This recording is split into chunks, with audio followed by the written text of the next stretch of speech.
जिसके घर की रोजी रोटी सनातन धर्म के गुणगान और ईश्वर के कथा से चलती हो, अगर वही भगवान श्री कृष्ण और उनके भाई बलराम पर अभद्र टिप्पणी करने लगे तो उसे सनातन धर्म और ईश्वर की कथा कहने का कोई हक नहीं है। नमस्कार, मैं आशीष शुक्ला और आप देख रहे हैं हमारा YouTube channel journalist Ashish Shukla. जी, मैं बात कर रहा प्रसिद्ध कथावाचक मुरारी बापू की, जिस भगवत गीता के उपदेश को देश ही नहीं बल्कि विदेशों में भी पूजा जाता है। गीता में बताए सतमार्ग पर लोग चलकर जीवन को उद्देश्यपूर्ण बनाते हो, अगर उसी गीता के उपदेश को कहने वाले श्री कृष्ण और उनसे जुड़े प्रियजनों पर अभद्र टिप्पणी कोई भी कथावाचक करता हो तो उसके ऊपर कार्यवाही जरूरी है। वैसे कोटा के रंगवाड़ी निवासी महावीर यादव ने उनके खिलाफ मामला दर्ज करा दिया है।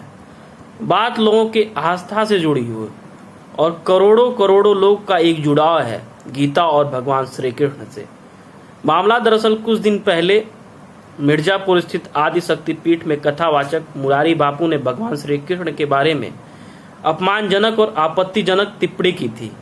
इसका एक चैनल के माध्यम से प्रसारण भी किया गया था। ये वीडियो हाल ही में सोशल मीडिया पर वायरल हो गया है। श्री कृष्ण के बारे में उन्होंने कहा था कि वे धर्म की स्थापना करने में पूरी तरीके से फेल रहे और बलराम के बारे में उनका आरोप बलराम के बारे में उन्होंने आरोप लगाया कि बलराम 24 घंटे नशे मदिरा पान में वो चूर रहते थे, नशे में चूर रहते थे। श्री कृष्ण बलराम के साथ साथ ही श्री कृष्ण के पुत्र और पपौत्रों पर भी उन्होंने अपमानजनक टिप्पणी की। कहा कि इनके पुत्र और पपौत्र भी इसी तरीके से मदिरापान में पूरी तरीके से लिप्त रहते थे।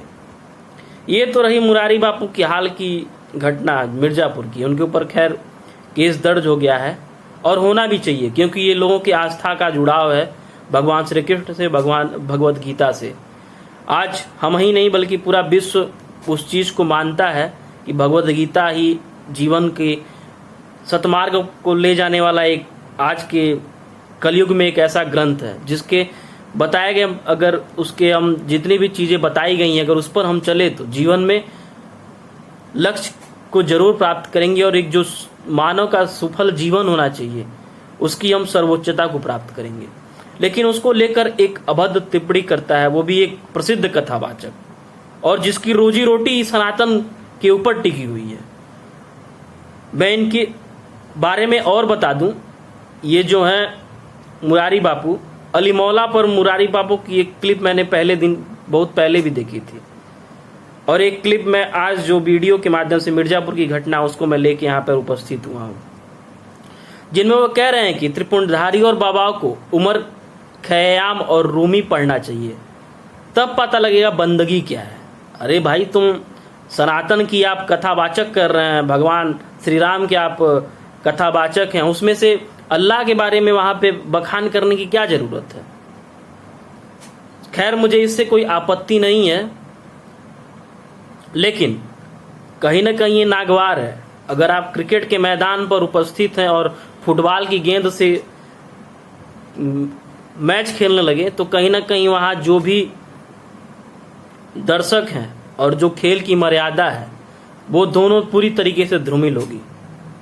आप एक कथावाचक हैं और आपसे ऐसी उम्मीद नहीं की जा सकती और आपको ऐसा करना भी नहीं चाहिए। अली मौला और भगवान राम और सनातन और अन्य धर्म को आप एक मंच पर कैसे बुला सकते हैं? ये कहीं ना कहीं पूर्ण रूप से गलत है। मुरारी बापू वैसे तो महफिल में मुशायरे करते तो बड़ा अच्छा लगता है। जिस शराब और सौंदर्य की उपमाएं वो दे रहे हैं वो अगर किसी प्राइवेट पार्टी में पीते वक्त भी देते तो अच्छा लगता। लेकिन हिंदू श्रद्धालुओं की भरी सभा में जब आप अली मौला करने लगते हैं, करवाने लगते हैं, तो आप माने या ना माने सेकुलरिज्म की बयार में नाक घुसाना चाह रहे हैं, जिसे धर्मनिरपेक्षता भी कहते हैं। अपने कार्यक्रमों में गजल गायक को जगह देना, मनोरंजन के लिए गीत गजल सुनना आम अलग बात है। लंबी कथा हो तो बीच बीच में संगीत का सहारा लेना उचित लगता है, लेकिन समस्या तब हो जाती है जब आप उन गजलों की व्याख्या करते हुए उसमें हिंदू और राम खींच लाते हैं। समस्या तब होती है जब आपके लिए ईश्वर अल्लाह एक हो जाता है, भक्ति और बंदगी एक हो जाती है। जबकि ऐसा नहीं है। मेरी बात मानिए, अल्लाह को मानने वाले से ही पूछ लीजिए क्या ईश्वर और अल्लाह एक है, समान है? जवाब आपको मिल जाएगा। अल्लाह को मानने वाला और कुछ मानता ही नहीं। वो यह गाता है, मोहम्मद का सानी, मोहम्मद का हमसफर, मोहम्मद का हमसर, न पहले था कोई, न अब है न होगा। मोहम्मद का सानी, मोहम्मद का हमसर, न पहले था कोई, न अब कोई और होगा। फिर आप किस हिसाब से दोनों को बराबर करना चाहते हैं? आवश्यकता क्या पड़ी? क्या आपके प्रवचन और सत्संग में अली मौला और अल्लाह की बंदगी की आद क्यों आ रही है? एक तरफ एक मजहब है जो कि अपने मूल प्रवृत्ति में प्रसारवादी, राजनैतिक और ऐतिहासिक तौर पर जो उसकी भी जो भी घटनाएं हैं, भाई किसी के धर्म की मैं यहाँ पे अवहेलना नहीं कर सकता, लेकिन एक हमारा सनातन अपना धर्म है भाई। दोनों दो डर रहे हैं, दोनों की अलग अलग परिपाटी है, दोनों की अलग अलग मान्यताएं हैं, दोनों के मानने वाले के विचार अलग हैं। तो फिर क्या जरूरत है? आप कहीं ना कहीं सनातन धर्म के लोगों की आस्था, उनके विश्वास पर गहरा प्रहार कर रहा है। जरूरी नहीं है कि जो आपके टेंट में बैठने वाले लोग हैं वो सभी लोग समझदार ही हो, सभी लोग पढ़े लिखे ही हो। ये सोचने वाली बात है। और मैं तो उन सभी सनातनियों से कहना चाहूंगा कि जो भी खुली भक्ति किसी भी कथावाचक की करते हो, अंधभक्ति करते हो, वो करना छोड़ दें। क्योंकि कहीं ना कहीं आपके रुपए, आपके पैसे से आपके धर्म की बदनामी करते हैं। नहीं तो किसी कथावाचक की इतनी वो नहीं होती कि वो आपके धर्म को लेके ऐसे बयान और बयानबाजी करता। बात आज की नहीं है। अच्छा, कभी आप किसी देखें व्यासपीठ पर बैठा कोई कथावाचक काला टीका लगा के और काली वो गमछा डाल के कंधे पर आता है कथावाचक कथा कहने, लेकिन मुरारी बापू आते हैं? ऐसा क्यों? जरूरी नहीं है कि आप कथा कहने जा रहे हैं, वहां सुनने वाला जो भी है बड़ा बुद्धिमान है। भाई सबकी बौद्धिक क्षमता एक जैसे थोड़ी होती है।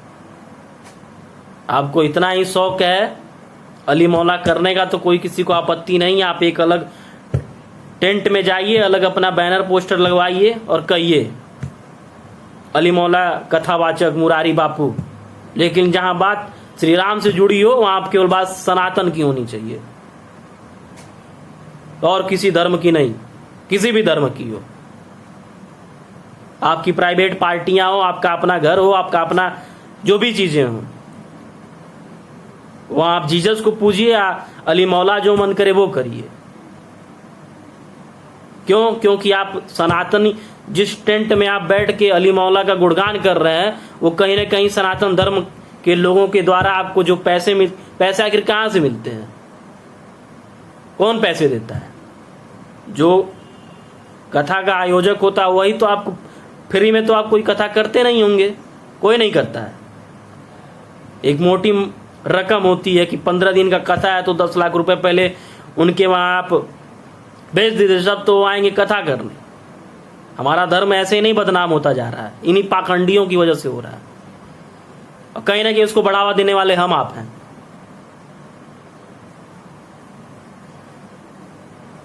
जाके इनकी कभी सत्यता देखिए तो सब कहीं ना कहीं का पूरे तरीके से दिल के काले हैं, और दिल क्या दिमाग पूरी तरीके से इनका काला है।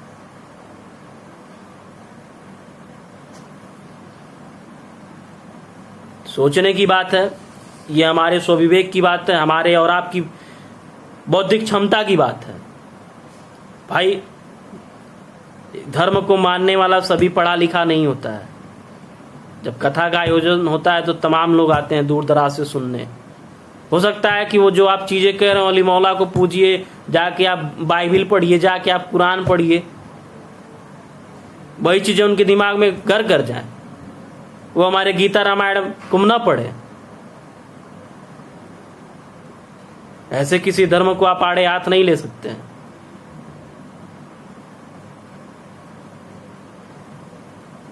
अगर आप सनातन के लिए आते हैं, सनातन की पूजा, भगवान राम की कथा करने आते हैं, तो आप सनातन की बात करिए। ना ज्ञान हो तो अभी भी जाइए, हमारे 18 महापुराण है और जो भी हमारे ग्रंथ हैं अभी वो भरे पड़े हैं, उनको पूरा पढ़ लीजिए। ऋग्वेद, यजुर्वेद, सामवेद, अथर्ववेद पूरा पढ़िए, पूरा जीवन निकल जाएगा, फिर भी नहीं पढ़ पाएंगे। वहां से उदाहरण खोज के ला के दिया करिए। आम इमली मिलाने की कोशिश मत करिए, जो जैसा है उसको वैसा ही रहने दीजिए। किसी के धर्म और किसी की आस्था से आप खिलवाड़ नहीं कर सकते हैं। करोड़ों करोड़ों लोगों की आस्थाएं जुड़ी हुई हैं। खैर, मेरा तो काम है कहना, जो खबरें आप लोगों तक ले आना। बाकी आप लोगों का काम है जो उचित लगे करिएगा। अधिक से अधिक खबर अच्छी लगे तो शेयर कर दीजिएगा। चैनल को अगर अभी तक सब्सक्राइब नहीं किया तो सब्सक्राइब कर लीजिएगा। जो बराबर में बेल आइकन है उसे जरूर दबाइएगा और कमेंट बॉक्स में अपना राय और सुझाव जरूर दीजिएगा। तो फिलहाल के लिए बस इतना ही। और हाँ, एक अनुरोध है कि अगर ऐसे कथावाचकों की खबर कहीं भी दिखे तो उस पर आप लोग खबर लोगों तक जरूर पहुंचाइए, क्योंकि पाखंडियों से बचिए। अगर धर्म है तभी हम हैं, तभी आप हैं।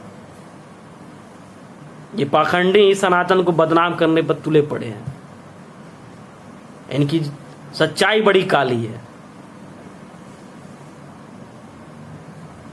तो फिलहाल के लिए बस इतना ही, फिर मिलेंगे नए खबर के साथ। तब तक के लिए जय श्री राम, जय हिंद, जय भारत।